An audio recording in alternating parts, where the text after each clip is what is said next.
I think that Cheney was definitely in the know. He was used to facilitate the strike on the Pentagon, and the people that Craig is talking about were actually in Fabled Enemies. There were other flights out there that were actually named hijacked. The 4 planes that were hijacked didn't emit hijack codes, but 8 other planes did emit hijack codes. And then we had all these other Arabs that were on a plane that refused to get off, and then when the police were called, they did get off, they left, and they were never seen again. And they looked in their, again, mainstream news reports, they looked in their bags, and lo and behold, oh, they had the same Al-Qaeda manuals and the same plane manuals as well.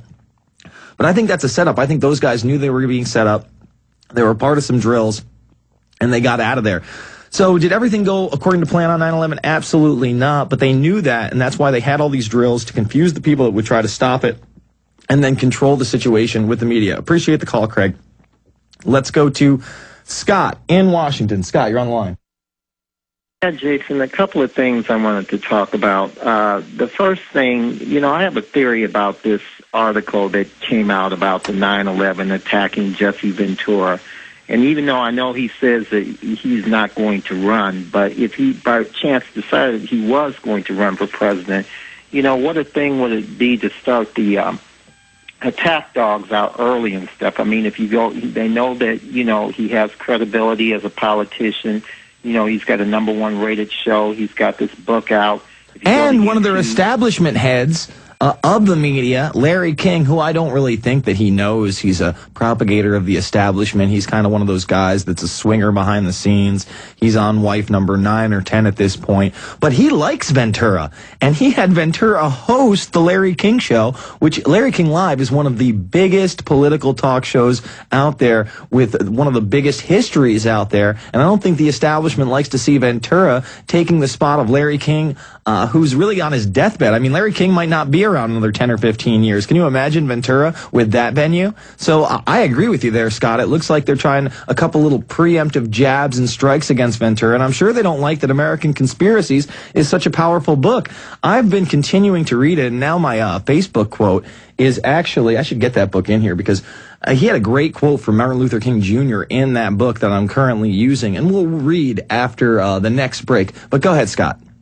Yeah, that's right. I almost forgot about the Larry King thing. The second thing that I wanted to mention, and I know he's a friend of Alex, that guy that he had on Friday, that Doug Stanhope or Stanoff, whatever. Stanhope.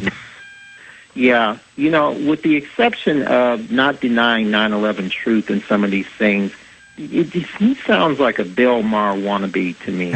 I mean, some of the stuff that he was joking around with, talking about sodomy and, wanting a after the New World Order, it's pretty sad and pretty sick. And do these people understand, and not just him personally, but do they understand that, these people mean that they don't want people like him around, like us. He's one of the us. He's not one of the them. And, it's just... Well, I think that Stanhope does get that on some level, but at the same time, he's just one of those guys that just wants to be left alone. And if you've ever seen his comedy, it is rather raunchy. I'm actually a big fan of his last big comedy special out there, No Refunds, but I wouldn't call him so much a Bill Maher wannabe because... A, he's not that politically involved, and B, when he does mention politics, he seems to go a little harder core than Bill Maher. Loose Change is the film that really convinced Stanhope that 9/11 was an inside job. He's actually met the other Loose Change guys. I saw him briefly in here quickly. But I hear your frustration that people like himself sit there and say, well, Alex, if you just focused on one thing, they don't see the bigger picture. They don't see the dire need for people to get over their apathy, to take action, to stand up against the system, and that it is bigger than just 9/11 was an inside job. If those people aren't safe, then you're not safe, and I'm not safe. Appreciate the call, Scott. We're going to go to Glenn in Kansas in just a moment, but I wanted to read this quote. This book is so awesome. Larry King on the cover says, if you're talking outspoken, unconventional, and no holds barred, you're talking Jesse Ventura. And this quote right here, I wasn't able to sleep the other night, so I got through the Dr. Martin Luther King Jr. chapter.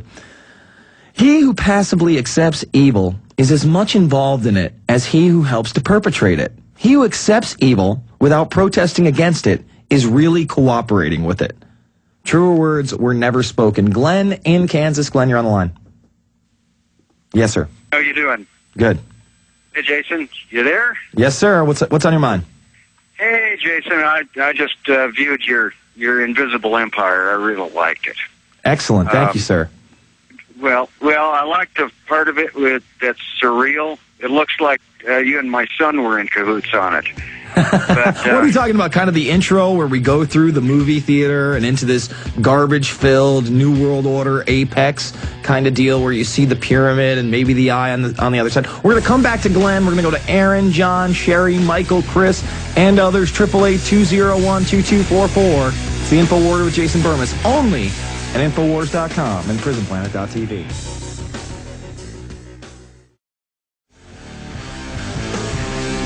We are back. It's the InfoWarrior with Jason Bermas, and we're on the line with Glenn in Kansas. And Glenn, you mentioned that it had Invisible Empire kind of had this surreal look at times. Well, I like how you enjoyed it, and you said, you and or myself and your son might be in cahoots on this, because I hope that this is a film that can reach out to the high school student, the college student, but isn't too quote unquote hip or flashy for someone in their middle ages, because this is not about preaching to the choir. It's about bringing new people into the movement to understand that the threat of a new world order, one based on tyranny and dictatorship, is very real, Glenn. Well, I was looking at it, and of course, he's a grown man. Mm-hmm. He does video editing. He attended the Chicago Art Institute, and of course, he got a video up on MySpace called "Big Old Fat Old Man," but a lot of it is pretty surreal the same way. Mm-hmm. So it's kind of unusual. That I wished I would have sent him down to Texas. He could have helped you out. Lord knows I could use the help. It is kind of a one-man show. That could be fun. No, I'm telling you, man. I mean, if you look at that film, and, I did half the graphics on it. My one editor did the other half, obviously, and then there's Rob Jacobson that was involved. But no more than 4 people touched that movie, and to build a 2-hour-plus documentary of that caliber, it's almost unheard of. When you see the studios and the kind of sets that they have, and somebody does the audio, and somebody does the video, and somebody conducts the interviews. We really are a one-stop shop to make these films, Glenn, and that's why I think that they're so powerful, because they come from the heart, and we drive to get them better and better every time. Appreciate the call. Let's go to Aaron in Pennsylvania. Aaron, you're on the line. Hey, Jason. It's a pleasure being on with you this evening. Thank you. Hey, I just wanted to see if you actually watched the television show Prison Break. Recently, it was just released on the DVD, and I managed to watch the entire monolithic set. Mm-hmm. And I was wondering if you were aware of how explicitly it speaks about the New World Order and refers to themes that are kind of common to this show and to Alex's show. No, I've heard a little bit about it. One of my friends was a big fan, followed the whole seasons. But how is it New World Order specific, I guess? Well, there's a group in this show, and as you know, it's one of the shows that is one of the big shows on Fox, or was one of the big shows on Fox. Mm-hmm. And they're pretty good at promoting this kind of agenda. Anyway, the purpose of the show is to talk about the adventures of this group of people who are fighting against a shadowy organization, kind of a shadow government called the Company. Uh-huh. And the Company kind of has all these technologies that no one else has, and controls everything that has to do with politics in the United States. Mm-hmm. So, and then there's another element too, in which the Company brings forward a group of criminals from Chicago, actually, and puts them in the White House and does a great deal of damage with those people.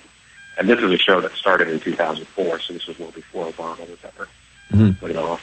Well, that is very interesting, and I've heard that sort of thing. So the guys that are actually in the prison, they're going after this group and trying to expose them, and that's why they're in the prison? That's true, yes. And then towards the end of the show, it's revealed that the activities of this Company group that they've been fighting against with their life and limb are actually good, and that they should actually join in these activities. Isn't that always the spin? Oh, they're doing it for our own good, and we see that time and time and time and time again. They act like the saviors. They pose as somebody with a helping hand when really they're just trying to consolidate power and reign as the head dictators or the apex of the power structure. Appreciate the call, Aaron. Let's go to John in West Virginia. John, you're on the line. Yes, sir. Hi. I heard you talking a couple weeks ago, I think it was a couple weeks ago, where you were hoping that there would come a time when you could go online and watch Cheney sitting in his jail cell. You remember that? Yeah, well, I've talked about that for a long time. Basically, I'm one of those proponents that wants to see a real trial based on 9/11, not one of these international kangaroo courts or one of these, finding committees where we appoint people not to investigate and not to cross lines. That document came out about 2 months ago. But let's give the family subpoena power. Let's put Cheney on the stand. Let's prosecute him. And then the punishment should be that we set up a maximum security prison. I mean, they're setting up a world security prison where everybody is tracked, traced, and database, and our entire lives are taped and basically watched by Big Brother. So why don't we do that to them? We'll set them up with a nice little prison system. We'll have cameras in all the rooms, and then at 3 in the morning, when Dick Cheney is crying on the toilet because he's spending the rest of his life in a maximum security prison, we can tune into a cable station broadcasting that.